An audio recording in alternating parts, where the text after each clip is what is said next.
Bonjour à tous et bienvenue dans l'épisode numéro 52 du podcast de Traverser la frontière.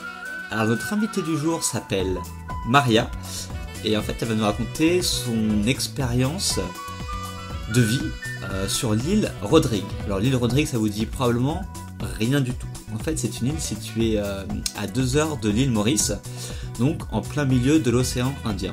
Et donc Maria en fait est allée travailler pour l'Alliance française de Rodrigue pendant 2 ans et demi. Donc elle va nous parler de son parcours du Maroc à Bordeaux, à ses voyages aux États-Unis ou en Espagne, comment elle a fait pour trouver un job sur cette île perdue à Rodrigue. Et non, elle n'a pas forcément eu de piston, elle a fait comme beaucoup de personnes, vous allez voir, c'est beaucoup de temps, beaucoup de lettres de motivation, etc. etc. Elle va nous dire à quoi ressemble la vie sur cette île au milieu de l'océan Indien, quels sont ses avantages ou ses inconvénients.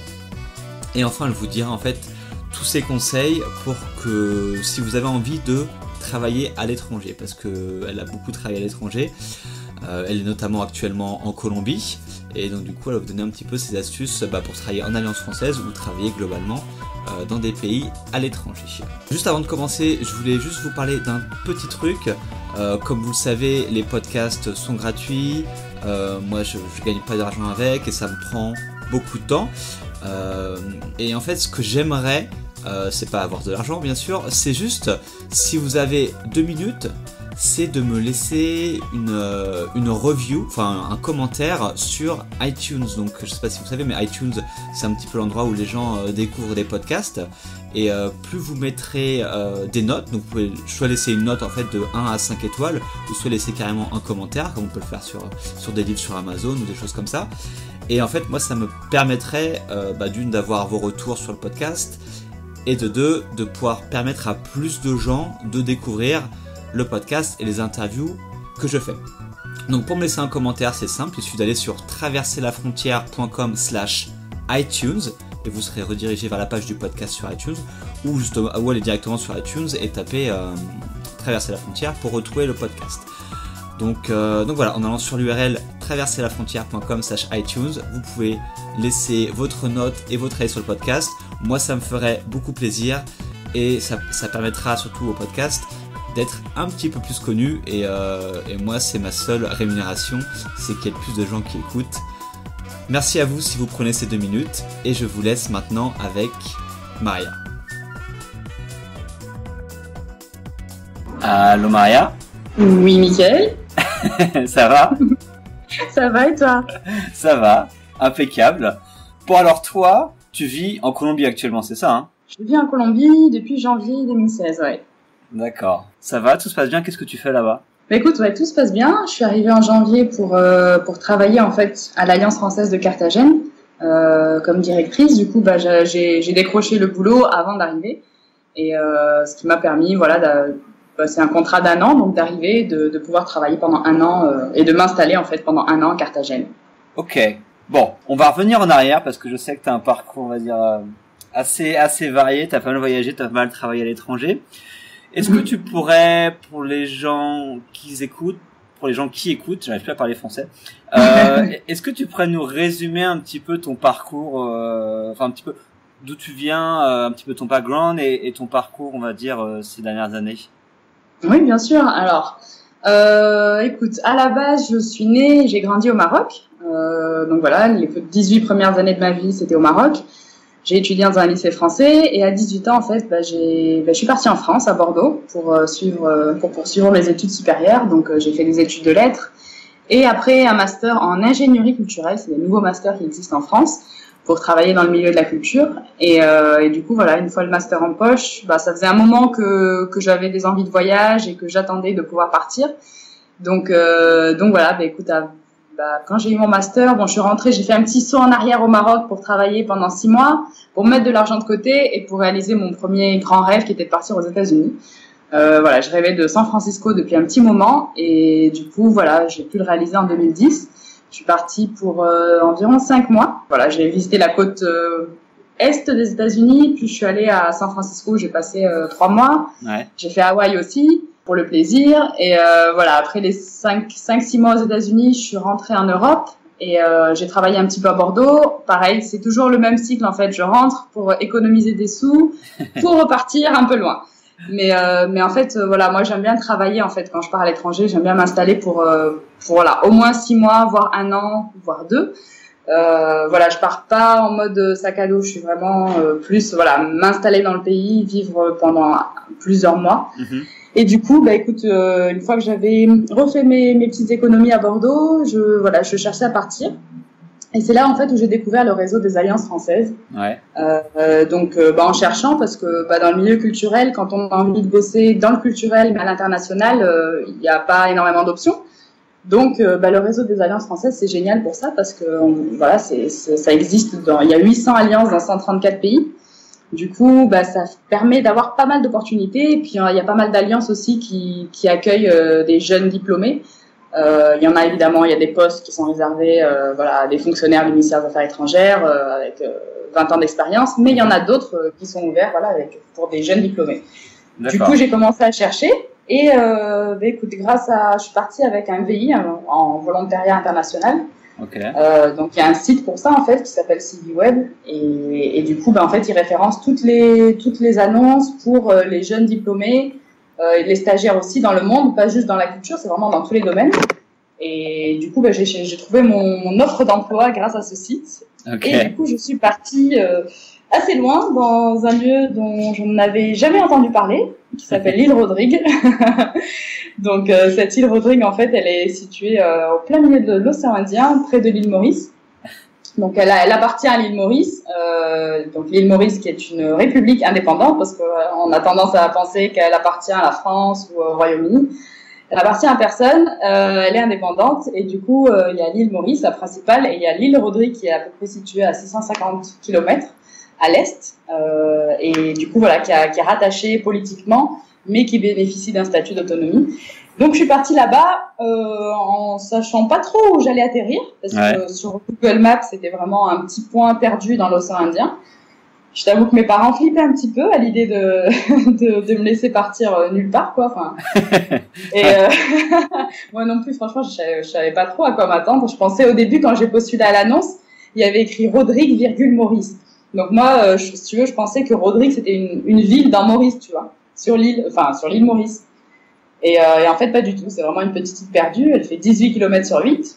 Donc voilà. Mais j'ai pas hésité un moment. Donc j'ai fait mes valises et voilà, je suis partie à l'aventure à l'île Rodrigue. Donc j'ai passé 2 ans. Un peu plus de 2 ans, 2 ans et demi.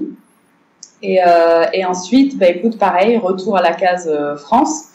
Pour rechercher un travail à l'étranger parce que voilà j'ai pris goût j'avais toujours le goût des voyages donc voilà ça m'a conforté et puis comme j'ai fait ma première expérience en Alliance française pour moi c'était logique de continuer.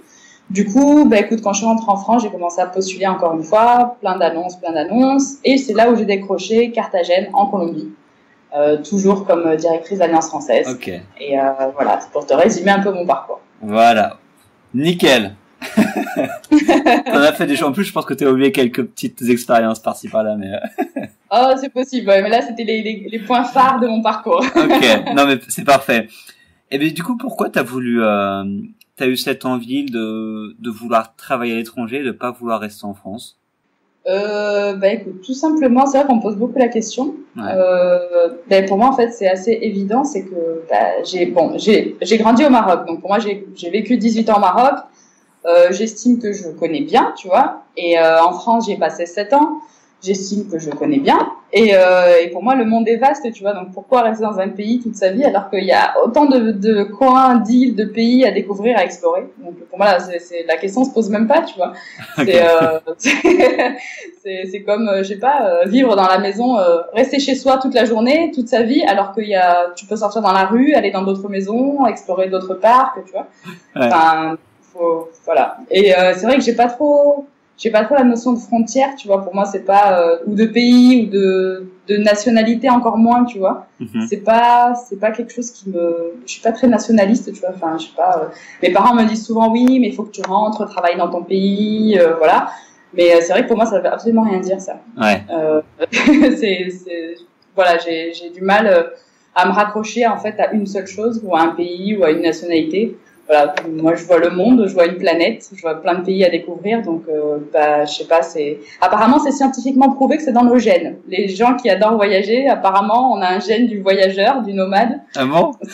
Oui, j'ai lu pas mal d'études là récemment qui sont sorties. Ils ont vraiment trouvé un gène chez les nomades, voilà. Et du coup, les gens comme toi ou moi qui aiment voyager, en fait, on a un petit gène qui arrive de nos ancêtres nomades et du coup qui nous pousse à voyager, tu vois, à vouloir explorer toujours plus, voilà, et de pas être sédentaire, quoi. D'accord, ok. Bon, j'irai faire des recherches parce que j'ai pas lu, je sais pas si ça existe vraiment, ça, mais bon. Ah si, je t'enverrai le lien, tu verras. Okay. C'est vraiment scientifique. C'est d'ailleurs un argument que j'ai donné à mes parents pour qu'ils comprennent pourquoi que c'est pas de ma faute, tu vois, finalement, que c'est dans mes gènes. Ah, c'est pas de ma faute, maman. C'est comme ça. Voilà, c'est pas de ma faute si je passe ma vie à voyager loin. Voilà, je suis programmée pour ça, tu vois. Ok, ça marche. Bon, alors on va revenir parce que l'interview, je voulais vraiment la centrer sur cette expérience à Rodrigue parce que je pense qu'elle est vraiment très particulière. Moi, quand tu m'en as parlé il y a quelques semaines, je me suis dit mais qu'est-ce que c'est que ce truc? Parce que c'est vraiment, comme tu dis, c'est une île perdue au milieu de l'océan Indien, quoi. C'est ça. C'est vraiment. Totalement. Personne ne connaît. Il y a vraiment quasiment personne qui la connaît, quoi. Ouais, sur le blog, on mettra une carte pour que vous puissiez visualiser ça, mais c'est vrai que c'est oui, vraiment il vaut mieux. et je voulais juste revenir sur le processus. Donc, tu m'as dit que tu as trouvé cette offre d'emploi sur l'île de Rodrigue via CiviWeb. Donc, tu as juste fait des recherches sur ce site et puis c'est tout. Écoute, oui, en fait, c'est un site officiel qui recense toutes les offres de volontariat international, ouais. Que ce soit en administration ou en entreprise. Et il y a quelques critères à remplir pour pouvoir y accéder. Il faut avoir moins de 28 ans, déjà. Il faut être de nationalité européenne, donc de l'Union européenne, peu importe le pays. Okay. Et après, il faut avoir le profil requis pour partir. Donc, on peut pas partir faire un poste de directrice d'Alliance française si on a un master en mathématiques, tu vois. Il faut que ça soit logique dans le parcours. Mais il y a vraiment des centaines d'offres d'emploi dans tous les domaines. C'est assez prisé, donc je vous avoue qu'il faut s'y prendre à l'avance et vraiment postuler tout le temps. Moi, j'ai postulé pendant 5 mois non-stop à toutes les offres qui paraissaient dans mon secteur. Ah ouais, quand même. Oui, c'est assez demandé. Et au niveau culturel encore plus, parce qu'il y a peu d'offres par rapport aux personnes qui cherchent. D'accord. Donc, il faut vraiment être au taquet dessus pour décrocher un poste. Mais on peut décrocher le poste de ses rêves grâce à ça avec un peu de patience. Ok. Donc, au bout de 5 mois, c'est quoi? Ils t'ont dit, t'as passé des entretiens ou comment ça s'est passé? Alors, ouais. Écoute, pour candidater, il faut simplement envoyer son CV, sa lettre de motivation. Ouais. Il faut s'inscrire sur le site aussi, c'est gratuit, mais il faut quand même s'inscrire sur le site, créer son profil, envoyer CV, lettre de motivation. Et écoute, après on vous dit, voilà, si vous n'êtes pas contacté dans les 4 mois à partir de l'envoi, c'est que vous n'êtes pas pris. Ouais. Et du coup, moi, le temps est passé. En fait, après 4 mois de Rodrigue, ils m'avaient pas répondu. Et en fait, en septembre, alors que j'étais partie m'installer en Belgique, je reçois un coup de fil du ministère des Affaires étrangères français qui m'appelle pour me demander si j'étais toujours disponible et toujours intéressée pour le poste à Rodrigue. Okay. Donc, en fait, il y avait un désistement. Tu vois, le candidat retenu s'était désisté finalement. Et du coup, j'étais la deuxième. Donc, ils m'ont appelé et en septembre pour partir fin octobre, quoi. D'accord, ouais, donc c'était rapide après. Ouais, c'était super rapide. Comme je te dis, j'étais partie m'installer en Belgique entre-temps. Donc voilà, gros remue-ménage. Mais du coup, une fois qu'on m'a demandé si j'étais dispo, ils m'ont invité à passer les entretiens au ministère des Affaires étrangères à Paris. Parce que du coup, les postes de volontaires dépendent en fait du ministère des Affaires étrangères. On est payé par le ministère des Affaires étrangères, okay. ce qui est très bien. On est rattaché à l'ambassade sur place. Du coup, j'ai passé mes entretiens donc physiquement sur place au ministère à Paris et ensuite pour le second entretien, c'était par Skype avec l'ambassade de France à Maurice, car okay. c'est eux mes supérieurs hiérarchiques. Du coup, voilà, après avoir passé les 2 entretiens, on m'a annoncé la super bonne nouvelle que j'étais finalement retenue. Et du coup, en fait, c'est eux qui prennent tous les frais en charge. Ils m'ont payé mon billet d'avion aller-retour, mon déménagement aussi, du coup. Et du coup, voilà, salaire en euros aussi, ce qui est pas mal. Et je suis partie, du coup, exactement le 5 novembre, je crois, 2012. Okay. Voilà, début novembre 2012 à Rodrigue. Voilà, je suis arrivée, écoute, sur un petit paradis.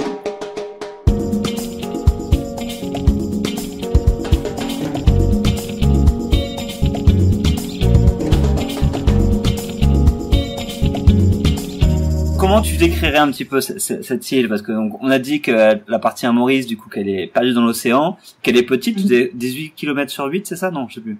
Ouais, c'est ça, 18 sur 8. Du coup, comment tu décrirais un petit peu cette île, vu que tu y es resté 2 ans Alors, écoute, je pourrais t'en parler pendant 10 jours, je pense, parce que non-stop. Mais pour te résumer, écoute, franchement, je vais essayer d'être objective. C'est vraiment un petit paradis. Okay. Sur Terre, c'est vraiment une île. Bon, c'est tropical, donc c'est un petit paradis tropical perdu dans l'océan Indien, entouré d'un lagon qui fait 2 fois la taille de l'île. Donc en fait, de n'importe où sur l'île, on voit un lagon bleu turquoise qui entoure l'île. Donc le paysage est juste sublime. L'île en elle-même est hyper vallonnée en fait. Elle est pas du tout plate.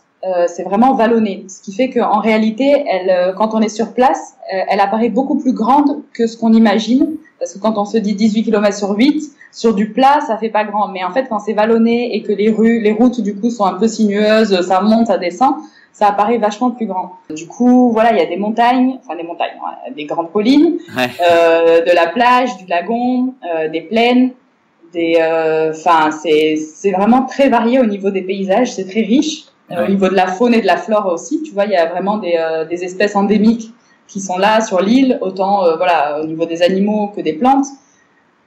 C'est vraiment très beau en fait. Tu vois, je pense que c'est un des paysages les plus beaux que j'ai pu voir dans ma vie. Okay. C'est Rodrigue. C'est vraiment, et en plus, ce qui ajoute au charme de Rodrigue, c'est que c'est une île qui est vraiment préservée du tourisme de masse. Donc il y a quasiment pas de touristes. Il y a très très peu de touristes qui viennent, qui connaissent l'île. Et du coup, ce qui fait que en fait l'île, elle est préservée. Donc t'as pas de grand hôtel, t'as pas de bétonnage des plages. Les gens sont hyper. T'as l'impression que il y a beaucoup de Mauriciens ou de Réunionnais qui disent que l'île Rodrigue c'est Maurice ou la Réunion il y a 50 ans. D'accord. Parce que ça s'est arrêté dans le temps. C'est pas aussi développé, tu vois. Mais ça a un bon côté aussi du coup, parce que c'est tranquille. C'est calme, c'est beau, c'est un petit paradis. D'accord. Et il y a beaucoup de gens qui vivent sur cette île du coup, ou pas? Alors, écoute, la population, c'est environ 40 000 personnes, 40 000 habitants qui vivent sur l'île toute l'année. Après, au niveau des touristes, je crois que, pour pas dire de bêtises, mais il y a peut-être 30 000 ou 40 000 touristes à l'année, je pense, qui viennent. D'accord, ouais, donc c'est pas énorme. C'est pas énorme, vraiment, j'en ai pas vu beaucoup.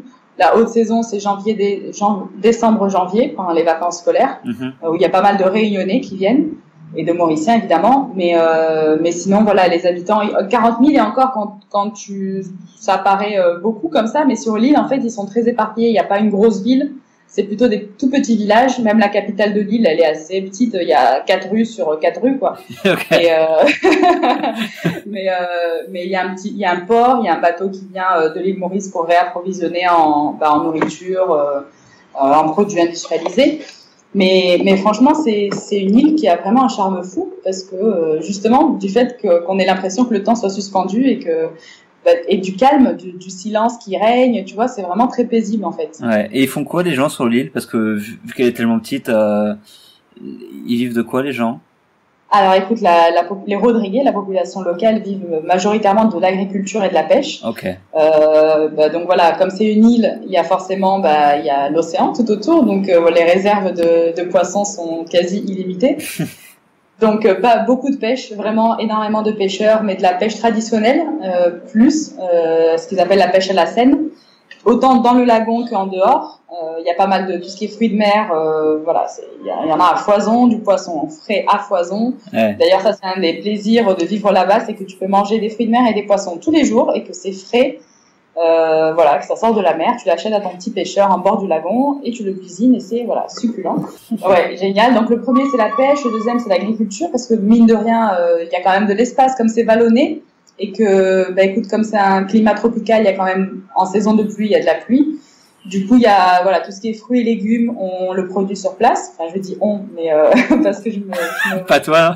Voilà, je m'intègre, je me sens un peu Rodriguez, mais les Rodriguais le produisent sur place. Il y a également un petit peu de production, on va pas dire industrielle, mais non, pas du tout industrielle, artisanale plutôt. D'accord. Donc à base de fibres de coco, tu vois, ils produisent aussi des petits bijoux, des petits objets à base de coco.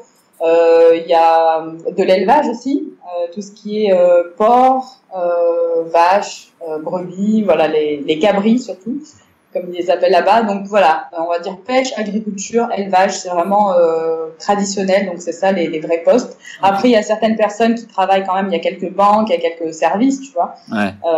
Donc il y a des personnes qui travaillent aussi dans ça. Et évidemment l'éducation, parce que c'est une île qui est très très jeune, il y a beaucoup de jeunes en fait. La population est très jeune, du coup beaucoup d'enfants, donc beaucoup d'écoles. Ce qui m'a beaucoup étonnée là-bas, comme je travaille en Alliance française, donc qu'on donnait des cours de français, il y avait quand même 25 écoles primaires sur une petite île comme ça. Ok. Donc c'est assez énorme, plus 6 collèges. Donc ça te donne un peu une idée du nombre d'enfants et d'adolescents qu'il y a sur cette île. D'accord. Et du coup, comme tu me disais que tu donnais des cours de français, donc c'était quoi ton job concrètement en tant que directrice de l'Alliance française sur cette île-là? Qu'est-ce que tu faisais? Alors écoute, concrètement, mon job c'était de diriger l'Alliance française de Rodrigue. Donc j'avais une toute petite équipe, on était juste 3, moi et mes 2 collègues, plus une dizaine de professeurs. Et du coup, si tu veux, nous l'Alliance française de Rodrigue dispose de bâtiments, de beaux bâtiments dans la petite capitale de l'île. C'est une sorte d'ancienne église un peu, pour vous donner une idée, assez grande. Et du coup, on a une médiathèque dans nos locaux et nos bureaux et une grande salle polyvalente qui nous sert pour faire les expos, pour des concerts, pour toutes sortes d'événements. Donc, si tu veux, pour te résumer en mes 3 missions, mes trois objectifs à l'Alliance, premièrement, c'était d'organiser des activités culturelles gratuites pour les Rodriguais, en essayant de faire la promotion de la culture française. Mais bon, vu que la France était quand même assez loin, c'était plutôt de faire la promotion des artistes locaux. Donc, voilà, de produire des concerts, de faire des expositions d'artistes locaux, voilà, d'activités culturelles. La deuxième mission, c'était de développer les cours de français. Ça, c'était pas très difficile parce qu'en fait, à Rodrigue, la langue que tout le monde parle, en plus du créole, c'est le français. Et ensuite vient l'anglais. Okay. Ce qui fait que, voilà, pour les Français qui veulent visiter Rodrigue, au niveau de la langue, c'est pas du tout un problème. Tous les Rodriguais parlent français. Donc voilà, donc développer les cours de français. Et la troisième mission, c'était de servir de relais à l'ambassade de France et au consulat, parce qu'il y a quand même une petite communauté de Français qui vivent à Rodrigue. Okay. Donc oui, qui sont là. La plupart, c'est des retraités qui viennent s'installer, voilà, passer leur retraite sous le soleil. Ils ont trouvé le bon plan, eux, non? Ils ont trouvé le bon plan, et en plus, comme la Réunion n'est pas loin et que la Réunion appartient à la France, du coup, tout ce qui est, ils peuvent passer 6 mois à la Réunion pour ne pas perdre, tu sais, leur sécurité sociale, et passer 6 mois à Rodrigue aussi, tu vois. Donc il y en a pas mal qui font ça. Et il y a quelques petites familles jeunes, donc qui vivent à Rodrigue. Je pense surtout à une famille qui a développé qui a acheté un bateau de pêche au gros, et qui du coup pêche au large et revend les poissons, et voilà. Et donc il y a une petite communauté de Français qui habitent là-bas. Et du coup, l'ambassade, forcément, il faut faire le lien avec eux pour tout ce qui est papier, pour tout ce qui est élection, voilà, tout ça, fête du 14 juillet. Donc, l'Alliance française et moi servions à ça. D'accord, ok. Donc, tu es resté 2 ans là-bas, c'est ça, hein? Je suis restée exactement 2 ans et 4 mois. D'accord. Est-ce que le temps ne t'a pas paru long parfois, parce que tu étais quand même sur une île qui était très petite avec assez peu de gens, je pense que tu croises un peu les mêmes personnes tous les jours. Il y a pas un moment où tu t'es senti un petit peu emprisonné ou tu trouvais le temps un petit peu long? Écoute, avant de partir, honnêtement, c'est ce qui me faisait peur, en fait, voilà, c'est ça, c'est d'une part, de me sentir isolée au milieu de l'océan Indien, d'être sur un caillou et rien autour, tu vois. Ça peut, je sais pas, je me suis dit peut-être que je vais me sentir un peu claustrophobe et que, voilà, être perdu au milieu de nulle part, ça peut être un sentiment un peu étrange. Et la deuxième chose, justement, avant de partir, c'est que je me disais, est-ce que je vais pas tourner en rond sur une île? Est-ce que, voilà, peut-être qu'en une journée, je fais le tour à pied? Vraiment, je pensais vraiment qu'en une journée, je pouvais faire le tour à pied, tu vois, ce qui est absolument impossible, parce que c'est quand même grand, tu vois. Mais honnêtement, une fois arrivé sur place, et puis 2 ans et demi après, je peux te dire qu'il n'y a pas une seconde où je me suis ennuyée pendant les 2 ans et demi à Rodrigue. Ah ouais? Vraiment pas une seconde. Après, je dis ça je vais émettre une petite réserve quand même. Je pense que ça dépend beaucoup de ta personnalité. Pour quelqu'un je pense que pour un Parisien qui aime la vie à Paris, la vie urbaine, l'agitation, l'animation urbaine, tu vas vite t'ennuyer. Moi, j'ai toujours aimé en fait être dans des petites villes. J'ai toujours aimé la nature, j'ai toujours aimé le calme. J'apprécie la solitude, tu vois. Donc c'est vrai que pour moi c'était parfait parce que j'avais de la solitude quand je voulais, j'étais entourée de nature, j'étais entourée de calme, et j'aime pas l'agitation urbaine, tu vois. Donc c'était vraiment parfait pour moi, pour mon type de personnalité. D'accord. Donc j'aimais cette réserve, voilà, pour les personnes qui sont vraiment très urbaines, qui adorent l'agitation urbaine, sortir, cinéma, aller dans des bars, aller tout le temps, voilà, avoir de l'agitation, tu vois. C'est peut-être pas l'idéal pour s'installer. Donc peut-être pour des vacances, no stress, c'est parfait.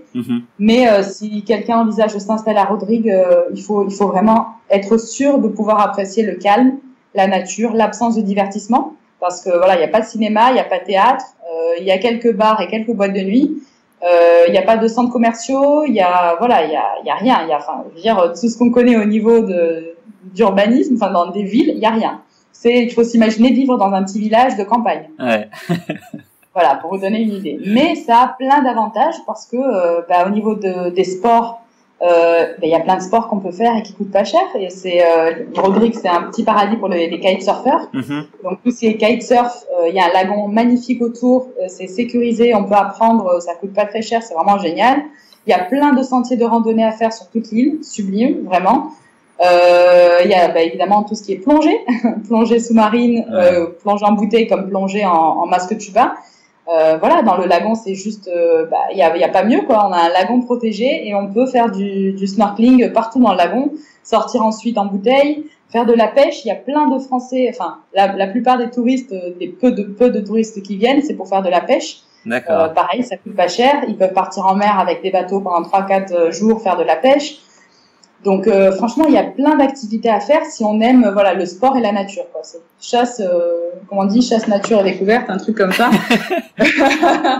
Donc, là, ça donne envie quand même. Voilà. Enfin, moi qui aime bien tous les sports nautiques, etc. C'est vrai que ça donne franchement envie d'y aller faire un tour. Là, après une discussion, j'ai longtemps hésité à y aller. Ça sera peut-être pour plus tard, mais je te conseille vraiment.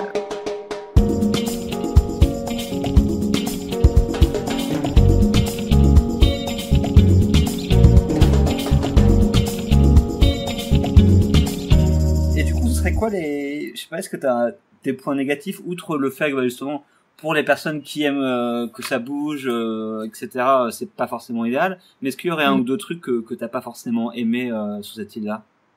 Alors écoute, pour les personnes, donc là on va pas parler de plus d'expatriation parce qu'en vacances c'est vrai qu'on voit pas forcément les points négatifs. Ouais. Mais pour les gens, voilà, pour les gens qui veulent habiter pour au moins 1 an voire plus là-bas, qui veulent s'installer. Évidemment, rien n'est parfait sur cette terre, donc tout petit paradis a également des petits travers. Ouais. Et c'est vrai que à Rodrigue, il y a aussi des petits travers. Donc le premier, c'est au niveau de la santé. Comme c'est une petite île, il y a un petit hôpital, mais vraiment tout petit, et les services ne sont pas vraiment au top.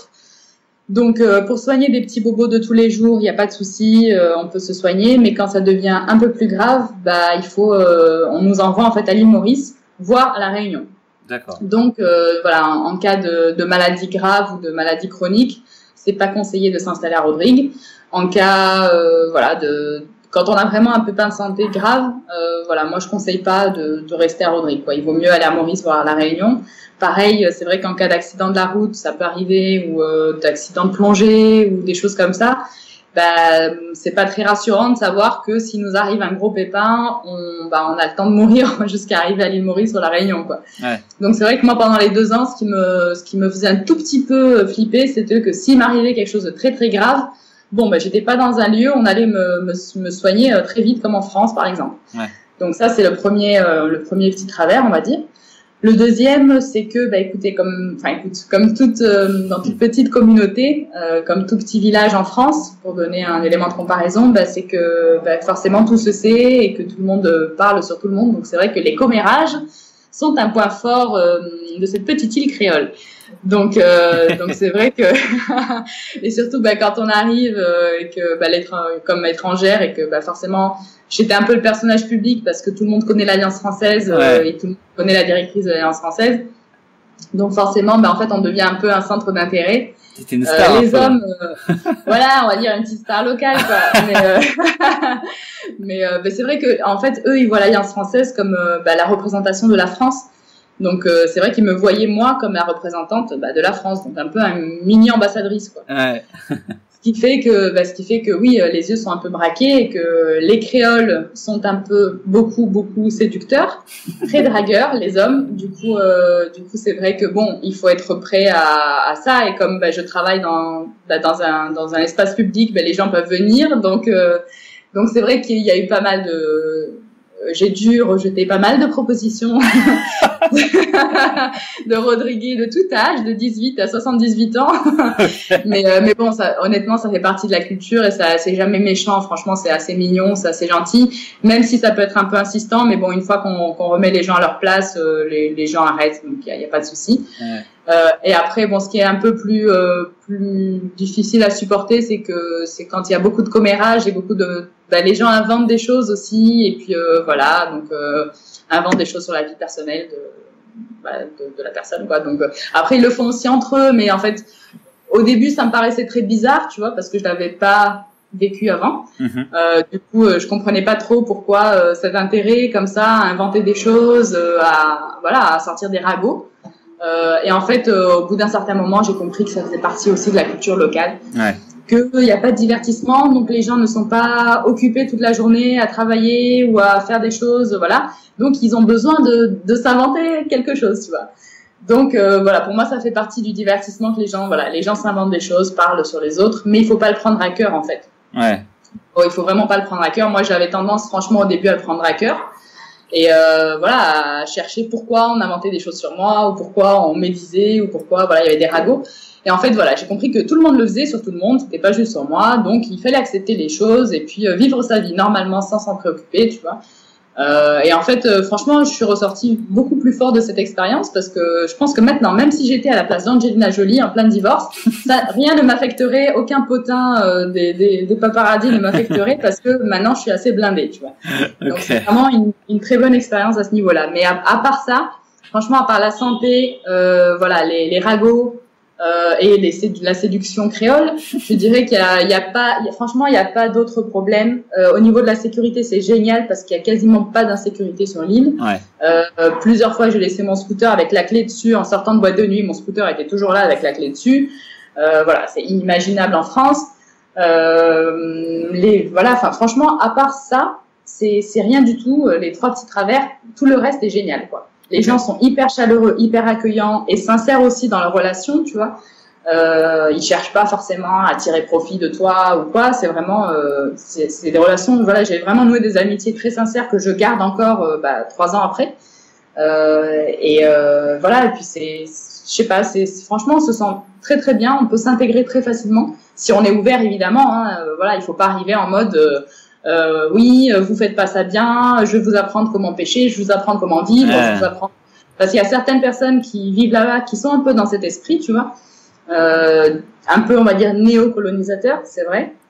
Donc, comme tout voyageur, comme dans tout pays, il faut être ouvert, quoi, et arriver avec un esprit de curiosité, et puis et à partir du moment où on est gentil avec les gens sont encore 10 000 fois plus gentils avec vous à Rodrigue, quoi. Ouais. Et question pratique, au niveau du coût de la vie, du coup, c'est comparable à Maurice, qui est généralement assez cher, ou c'est comment ça se passe au niveau des prix sur place? Alors Rodrigue, franchement, le niveau de vie est très très très très bas. Okay. Surtout quand on est payé en euros. Donc là-bas, c'est les roupies mauriciennes qu'on utilise aussi bien à Maurice qu'à Rodrigue. À Maurice, le niveau de vie est beaucoup plus élevé qu'à Rodrigue, justement parce que c'est grand, il y a beaucoup de gens, il y a beaucoup de tourisme, il y a de l'industrie, il y a des services, il y a de tout. Donc c'est beaucoup plus élevé. À Rodrigue, honnêtement, pour vous donner une idée, moi je vivais, donc tout compris, je louais une maison meublée, villa, avec vue sur mer, 3 chambres à coucher, avec jardin, donc voilà, j'étais bien. J'avais un scooter et donc tous mes frais, donc loyer, scooter, manger, absolument tout, ça me coûtait 500 € par mois. Ok, ça va. Voilà, vraiment tout compris, en me faisant plaisir, en allant en resto, en faisant mes sorties en boîte de nuit, en faisant 1 ou 2 plongées, enfin vraiment tout compris. Ouais. J'arrivais à 500 € par mois. Donc voilà, le niveau de vie n'est vraiment pas cher. Les loyers sont vraiment pas chers. La nourriture vraiment pas chère. Rien n'est cher, même l'essence n'est pas si cher que ça. D'accord. Donc vraiment, c'est pour ça que ça attire pas mal de retraités. C'est parce que quand ils touchent une retraite en euros, t'arrives là-bas et voilà, t'es le roi du pétrole. Ah, bien sûr. Donc voilà, vraiment le niveau de vie est pas cher. D'accord. Ok. Je veux juste savoir, parce que donc du coup, tu as trouvé ce premier boulot dans l'Alliance française et maintenant tu es en Colombie avec un autre travail dans l'Alliance française.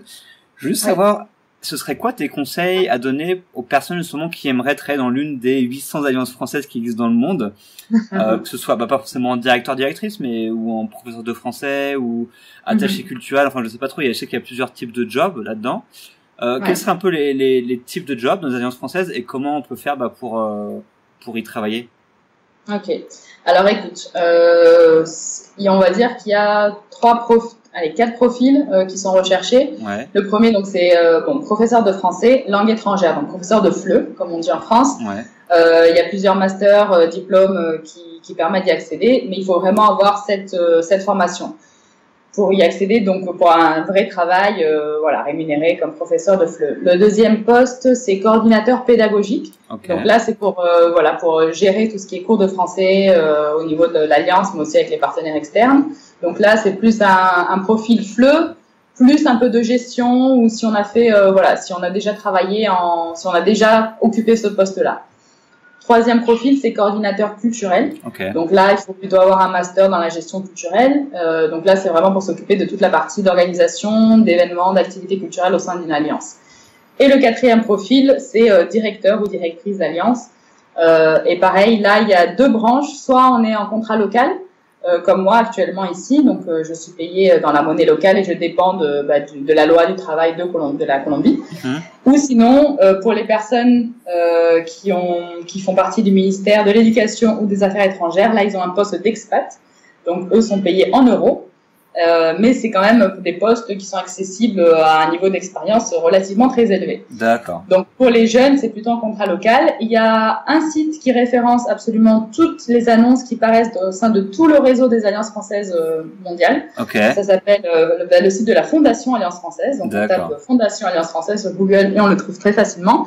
Il y a une partie travailler en alliance et là en fait il y a deux catégories, les stages, donc on peut aussi faire son stage en alliance française dans le monde. Okay. Et la catégorie emploi rémunéré, et donc là vraiment c'est tout pareil là.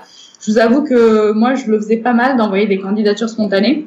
Okay. Maintenant que j'occupe un poste de directrice, je peux vous dire que ça ne sert absolument à rien parce que franchement on en reçoit tout le temps.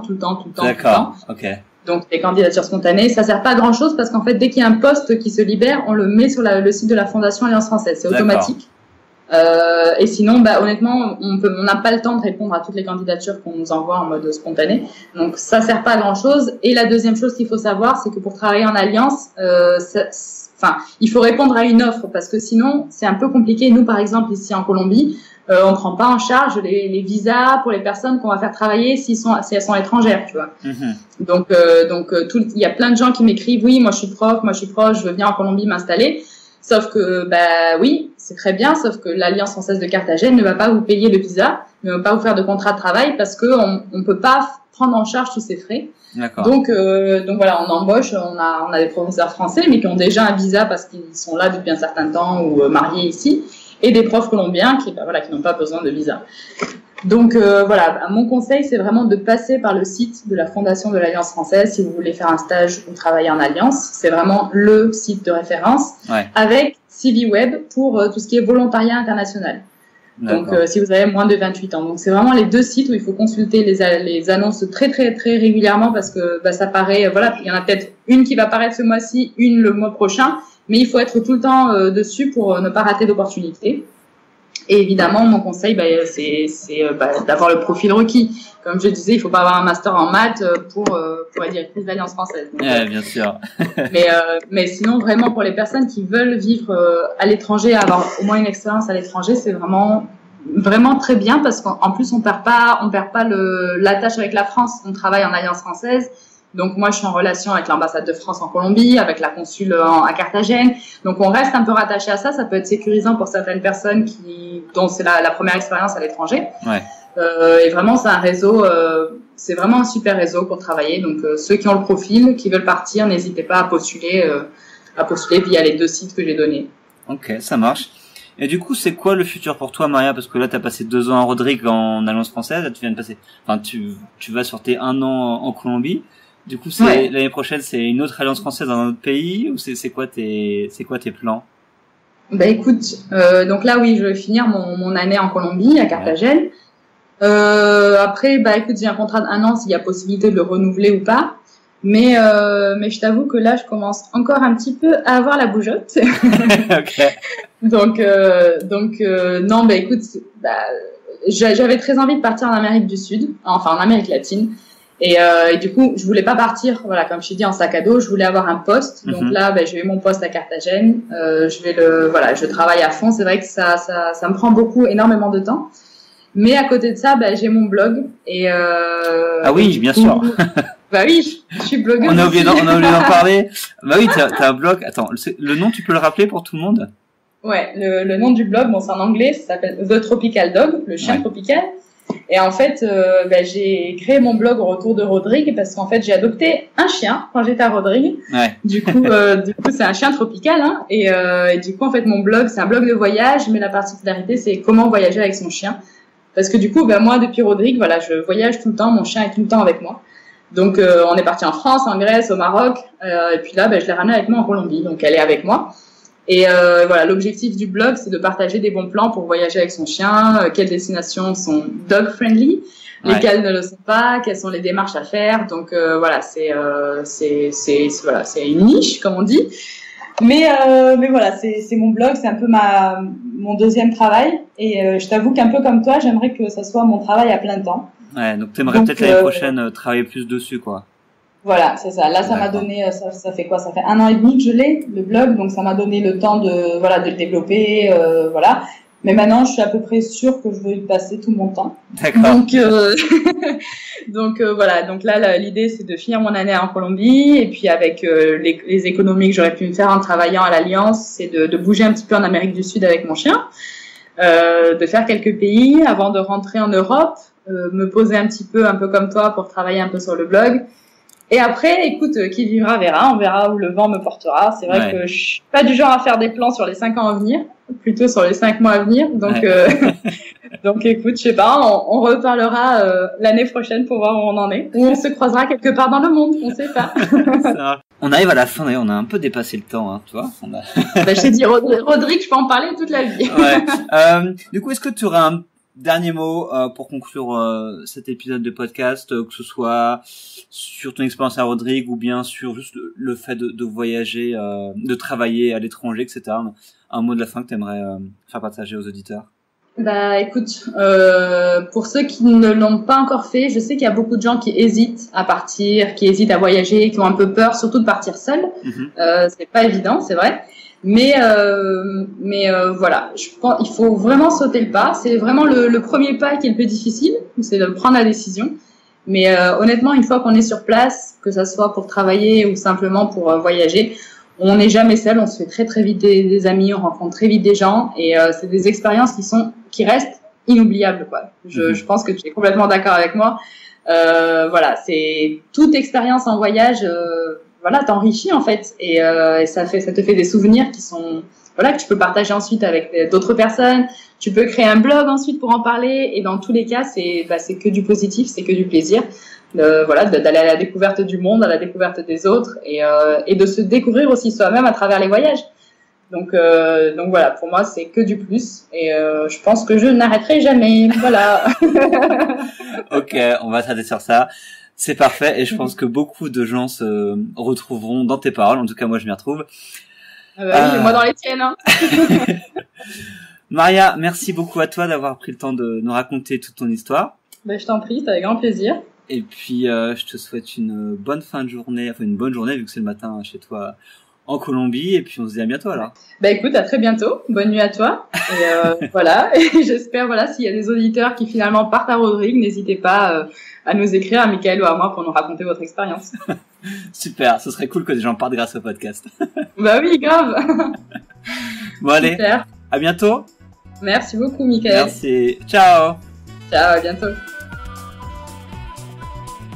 Et voilà, l'interview avec Maria est terminée. J'espère que ça vous a plu.